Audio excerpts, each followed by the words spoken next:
Welcome to DD classes. Today I am going to tell you about the chemistry of 10th class and chapter number is one, that is the chemical equilibrium. आज जो हम पढ़ेंगे वो पढ़ेंगे important characteristics of the equilibrium constant.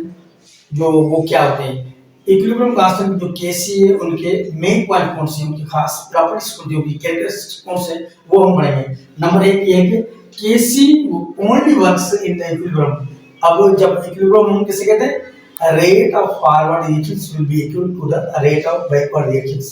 जो आगे जाने वाला रिएक्शंस और जो पीछे आने वाला रिएक्शंस है उनके बराबर होगा। उसी टाइम उस चीज को क्या कहते हैं, इक्विलिब्रियम कहते हैं। तो इक्विलिब्रियम के अंदर जो है वो इक्विलिब्रियम कांस्टेंट हम इस्तेमाल कर सकते हैं। नंबर दो क्या कह रहा है, it represents the equilibrium concentrations of the reactants and products in moles per cube decimetre और मोल्स पर लीटर। अब दूसरी बात ये है कि तमाम जो इक्विलिब्रियम कांस्टेंट है वो हमें इक्विलिब्रियम कंसंट्रेशन के बारे में बता दिए। अब बात ये कि हम इक्विलिब्रियम कंसंट्रेशन किसे कहते हैं, इनका मकसद ये है कि जो आप लोग रिएक्टेंट्स की अमाउंट उठा रहे हैं उनकी मिकदार कितनी है और जो प्रोडक्ट्स की अमाउंट हमें मिल रही है उनकी मिकदार कितनी है, उनको हम शो करेंगे मोल्स पर क्यूब डेसीमीटर के अंदर या मोल्स पर लीटर के अंदर, उनके बारे में बता दिए। नंबर 3 ये है कि Kc is independent of the reactant and product concentrations।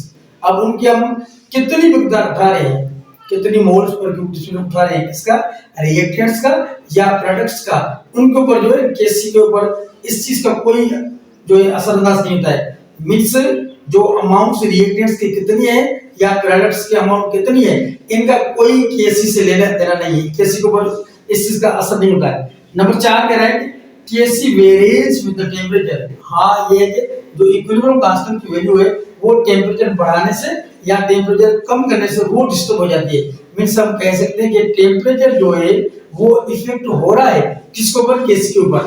Number 5 कह रहा है Kc is balance chemical equation coefficients and balance chemical equation each reactant and products have the concentration equal to its coefficients। अब उनके अंदर क्या होता है, जब भी हम बैलेंस करेंगे तो number of moles of the reactants and number of moles of the products will be equal to each other. जितने नंबर ऑफ मोल्स रिएक्टेंट्स के होंगे उतने ही नंबर ऑफ मोल्स प्रोडक्ट्स के होंगे, वो उनके ऊपर डिपेंड करता है। कोएफिशिएंट्स सब नंबर ऑफ मोल्स को कहते हैं, नंबर ऑफ मॉलिक्यूल्स को कहते हैं। अब नंबर 6 कह रहा है Kc represents the equilibrium positions if the Kc is less than 1। अगर Kc की वैल्यू वो क्या करते हैं, इक्विलिब्रियम पोजीशन को शो करते हैं। अगर Kc की जो वैल्यू है वो 1 से ज्यादा है, इनका मकसद हुआ the reactions will go to the forward directions, forward reactions will be। अगर Kc की वैल्यू 1 से ज्यादा है तो रिएक्शंस आगे बढ़ेगा, आगे जाएगा। अगर Kc की जो वैल्यू है वो 1 से कम है तो रिएक्शन जो है बैकवर्ड डायरेक्शन के अंदर जाएगा, रिवर्स डायरेक्शन के अंदर जाएगा। Remember that the equilibrium constant Kc is the ratio of reactants to the products that is utilized to define the chemical behaviors। अब जब chemical reactions होता है उसे हम कहते हैं chemical behaviors। अब बात ये है कि equilibrium constant है क्या, Kc क्या है, Kc क्या है, is the ratio of the reactants to the ratio of the products। जो हम रिएक्टेंट्स ले रहे हैं उनका रेशियो कितना है, उनका अमाउंट कितना है मोल्स पर क्यूब डेसीमीटर के अंदर या मोल्स पर लीटर के अंदर, और जो प्रोडक्ट्स मिल रही है इनका रेशियो कितना है, उन दोनों को हम कंपेयर करेंगे किसका बढ़ा या किसका कम हुआ। इस चीज को हम क्या कहते हैं, इस चीज को हम कहते हैं इक्विलिब्रियम कांस्टेंट है। Don't forget to like, share and subscribe my channel. Thank you very much.